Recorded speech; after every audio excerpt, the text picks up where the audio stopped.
Now to one of the storybook turnarounds for the Missouri Tigers men's basketball team and their coach Dennis Gates. They are dancing in March Madness this year after going winless in their conference last year.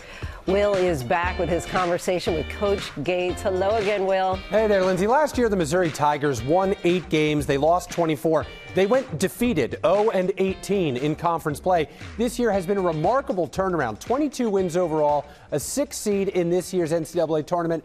It's almost unbelievable, but only if you don't know Coach Dennis Gates. The story of this team and this turnaround is, as you will see, poetic.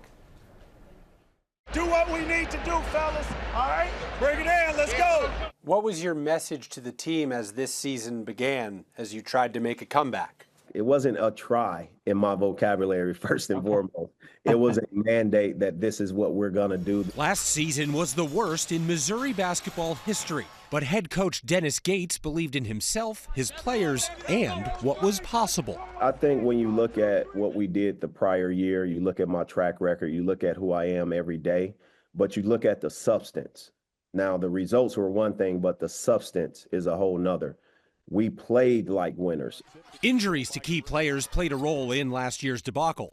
This year, Gates brought in some new talent from high school and other college programs, but he didn't give up on his guys, keeping 3 of last year's starters in place. Player development-wise, we pushed them in a way that ultimately led them to some success. Coach Gates says he teaches and lives by 8 core values. When I look back and see how I was successful, I look at 8 core values as friendship, love, accountability, trust, discipline, unselfishness, enthusiasm, and toughness. And that is something that allowed me to get out of my environment, make way for other people, lead people. I read that you rely a little bit on some poetry to keep you motivated. You're a Rudyard Kipling guy. Do you care to recite some poetry for us? You can start again at your beginnings and never breathe a word about your loss.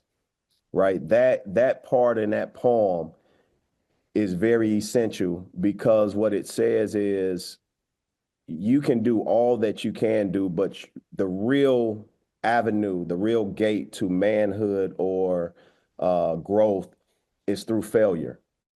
That poem, If, by Rudyard Kipling, has become a manifesto of sorts for Gates and his team. If you can keep your head when all about you are losing theirs and blaming it on you, if you can trust yourself when all men doubt you, is how it begins. How Missouri's tournament begins tonight in Wichita against Drake, and I am heading there right now. As a matter of fact, it's going to be super tight to make my flight, but I'm out of here. All right. If you can make your flight. I love that. And so poetic. Look at Will.